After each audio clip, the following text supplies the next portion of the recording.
नमस्ते। मेडिटेशन इन हिंदी चैनल में फिर से एक बार आपका स्वागत है। मैं उमा काड़भोर। तो चलिए आज के इस एपिसोड की शुरुआत करते हैं। हम अक्सर सुनते आ रहे हैं कि हर रोज़ सुबह मेडिटेशन करना चाहिए, उससे हेल्थ अच्छी रहती है, हम बीमार कम पड़ते हैं, निरोगी रह पाते हैं। तो इसलिए एक दिन मैंने भी सोचा कि चलो हम भी कुछ मेडिटेशन सीख लें, मेडिटेशन करें। तो फिर एक दिन मैंने मेडिटेशन करना चालू कर दिया, लेकिन मेरा मेडिटेशन इतना अच्छे से नहीं हो पा रहा था, क्योंकि जब भी मैं ध्यान करने बैठती थी तब मेरे दिमाग में बहुत सारे विचार आते थे, फिर अच्छे से मेडिटेशन नहीं हो पा रहा था। तो फिर मैंने श्वास पर अपना लक्ष्य केंद्रित करना चालू किया, उससे मेरा ध्यान अच्छी तरह से हो पा रहा था। लेकिन उससे भी मेरे शरीर के अंदर ब्रह्मांडीय ऊर्जा प्रवाहित नहीं हो रही थी। ब्रह्मांडीय ऊर्जा यानी जब तक हमारे दिमाग में बहुत सारे विचार चल रहे हैं तब तक हमारे अंदर ऊर्जा नहीं प्रवाहित होती, क्योंकि विचार जो है वो एक दीवार की परत की तरह है। जब तक ये दीवार नहीं हटती तब तक ब्रह्मांडीय ऊर्जा हमारे भीतर प्रवेश नहीं कर सकती। अब आप पूछेंगे ये ब्रह्मांडीय ऊर्जा क्या है? जिस तरह हम मोबाइल चार्ज करते हैं, चार्जिंग को लगाते हैं, उसके बाद वह अच्छे तरह से चलता है, उसी तरह हम भी रात भर सोते हैं ताकि ब्रह्मांडीय ऊर्जा से हम चार्ज हो सके।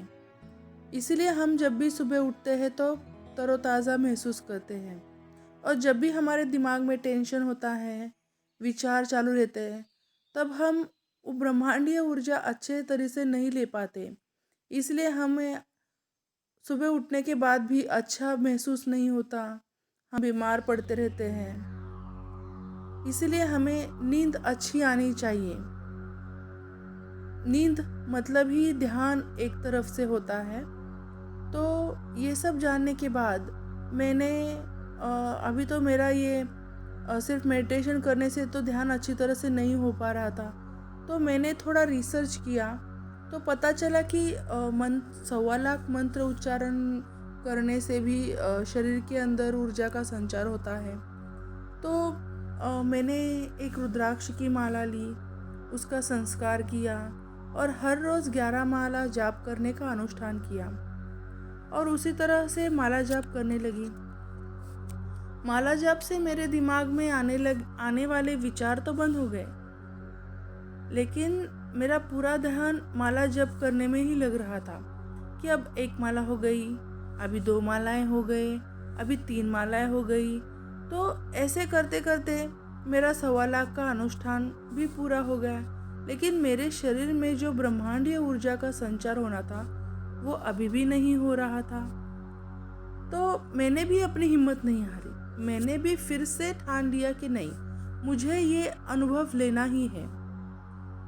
तो मैंने फिर से 1.25 लाख मंत्र जाप का अनुष्ठान किया और उसे पूरा भी किया। लेकिन इस बार मुझे सिर्फ अपने आज्ञा चक्र पर थोड़ा दर्द, थोड़ा खींचाव ऐसा महसूस हुआ, और मेरे हर एक प्रश्न का उत्तर मेरे अंदर से मिलना मुझे चालू हो गया, मेरे अंतरात्मा से मिलना मुझे चालू हो गया। लेकिन मैं ये सब नहीं चाहती थी, मैं इससे संतुष्ट नहीं हो पा रही थी, क्योंकि मुझे अपने चक्र कैसे जागृत होते हैं इसका अनुभव लेना था। ये 7 चक्र क्या है, ये चालू कैसे होते हैं, जागृत कैसे होते हैं, इनका अनुभव क्या है, हमारी तीसरी आँख कैसे खुलती है, या हमारी कुंडलिनी कैसे जागृत होती है, इन सभी का मुझे अनुभव लेना था। एक जिज्ञासा थी मन में। तो मैंने और थोड़ा रिसर्च किया, तो अब की बार मुझे खजाना मिलने के बराबर ज्ञान प्राप्त हुआ कि माला जाप करने से सिर्फ ऊर्जा उत्पन्न होती है, और 1 माला, 2 मालाएं, यह 3 मालाएं, यह काउंटिंग करने में ही वो खर्च हो जाती है। मतलब हमारा जो ध्यान है वो सिर्फ काउंटिंग करने में ही लग जाता है। लेकिन अगर मंत्र उच्चारण करते करते आप उस चक्र के स्थान पर अपना लक्ष्य केंद्रित करेंगे तो वह ब्रह्मांडीय ऊर्जा उस चक्र में स्थित हो जाती है। उसके बाद मैंने माला पर जाप करना छोड़ दिया और सांस लेते हुए मन ही मन मंत्र उच्चारण करके उस चक्र पर अपना लक्ष्य केंद्रित करना चालू कर दिया। तो कुछ दिनों बाद मुझ में बहुत सारे बदलाव आने चालू हो गए। जैसे कि मेरा स्वभाव बदलने लगा। मैं पहले जैसे चिड़चिड़ापन करती थी, जैसा टेंशन में रहती थी, अब वैसा कुछ भी नहीं हो रहा था। मैं एकदम से शांत होती जा रही थी। मुझे गुस्सा भी कम आने लग रहा था। अगर कुछ भी हो जाए तो उसमें मैं खुद की गलती ढूंढती थी। पहले ऐसा नहीं था। पहले अगर कुछ भी हो जाए तो मैं सामने वाले की गलती क्या है उसे ही पकड़ कर बैठती थी। ये मैं जो बोल रही थी वही सही है और सामने वाले की गलती है। लेकिन मेडिटेशन अच्छे होने से मुझ में ये बदलाव आया कि मैं अब खुद की गलतियाँ क्या है, मेरी गलती क्या हो गई, इसकी वजह से सामने वाले को चांस मिला। तो मैं अपनी खुद की गलतियाँ ढूंढने लगी। मेरा गुस्सा भी शांत होने लगा, मुझ में बदलाव आने लगे और मुझे ब्रह्मांड का ज्ञान भी प्राप्त होने लगा। जैसे दिव्य ज्योति से उत्पन्न प्रथम पुरुष विष्णु थे, वह भी सिर्फ ध्यान करते थे, मंत्र उच्चारण करते थे। माला तो उनके भी हाथ में नहीं थी। फिर द्वितीय पुरुष यानी ब्रह्मा की उत्पत्ति हुई, वह भी ध्यान करते थे, मंत्र उच्चारण करते थे, उनके भी हाथ में माला नहीं थी। फिर तृतीय पुरुष यानी महेश भोलेनाथ, उनकी उत्पत्ति हुई, वह भी ध्यान मग्न रहते थे, मंत्र उच्चारण करते थे, माला तो वो भी नहीं जपते थे। उन्होंने ध्यान करके बाहर के ब्रह्मांड को अपने अंदर ही पाया और उसी तरह रचना की। उनसे आगे चलकर देव, दानव, मानव की उन्होंने उत्पत्ति की। देव यानी हर वक्त दूसरों के बारे में सोचने वाला और सभी कुछ देने वाला, ऐसा उन्होंने इंसान बनाया। दानव यानी सब कुछ छीनने वाला, ऐसा एक उन्होंने मनुष्य बनाया। और मानव यानी अज्ञानी, जिसे कोई ज्ञान नहीं, ब्रह्मांड का जो ज्ञान है, ब्रह्म ज्ञान, जो मानव को पता ही नहीं, ऐसा अज्ञानी मानव जो कर्म के बंधन में बंध कर भोग योनि में रहने वाला है। उसे उसकी गलतियों का जो कुछ भी कर्म उसके साथ है, उसे उसका भोग भोगना है, इसलिए वो उस योनि में रहता है। ऐसा मानव भगवान ने बनाया। लेकिन सभी की उत्पत्ति तो उसी परमात्मा से हुई है, सिर्फ फर्क विचारों का है। जैसे पानी से हर एक बूंद अलग हो सकती है और हर एक बूंद से फिर से पानी का जलाशय बन सकता है, उसी तरह परमात्मा से सभी आत्माएं हर एक शरीर में जीवन ले सकती है और वापस उसी परमात्मा में लीन हो जाती है। लेकिन फर्क इतना ही है कि गलत विचारों की वजह से और गलत आचरण की वजह से ये वह दोषी आत्मा बन जाती है और कर्म के बंधन में बंधकर इसी धरती पर अलग अलग जीवन योनि में भटकती रहती है, संसार के इस चक्रव्यूह में फंस जाती है। और निकलने का एक ही मार्ग है, अपने विचारों का बदलाव, और वो सिर्फ और सिर्फ मंत्र उच्चारण से होता है, ध्यान से होता है। ये मेरा खुद का अनुभव है, ये मैं किसी पुस्तक में पढ़कर नहीं बता रही हूँ, ये मैंने अनुभव किया है। जब भी मैं मंत्र उच्चारण करती हूँ, मेरे अंदर से मुझे ओम की प्रतिध्वनि सुनाई देती है, जो कि नेचुरली है। ओम यह ऐसा शब्द है जिसकी जो ध्वनि है वो किसी ने बनाई नहीं है, वो नेचुरली है। वो मुझे सुनाई देती है जब भी मैं मेडिटेशन करती हूँ, जब भी मेरा ध्यान अच्छे से होता है। और ओम की ध्वनि के साथ साथ मुझे वीणा का सुर भी सुनाई देता था। मेरे चक्र चालू है कि नहीं यह तो मुझे नहीं पता, लेकिन दिखने वाले हर एक चीज में मुझे परमात्मा का आभास होता है, परमात्मा का साक्षात्कार होता है। यानी कि इन पेड़ पौधों में, हर एक इंसान में, हर एक वस्तु में मुझे परमात्मा दिखाई देते हैं।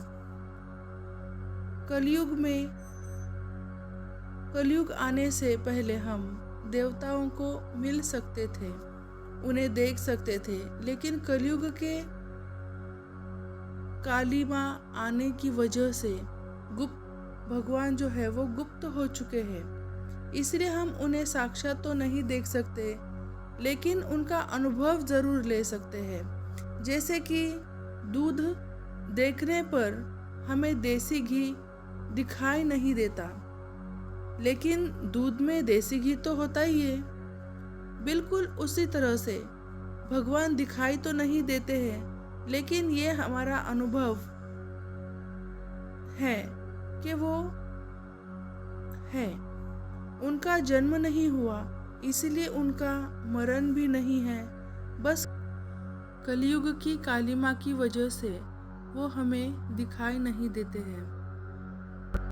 लेकिन कोई लोग तो भगवान को मानते ही नहीं है, वो बिंदास बोलते कि भगवान है ही नहीं।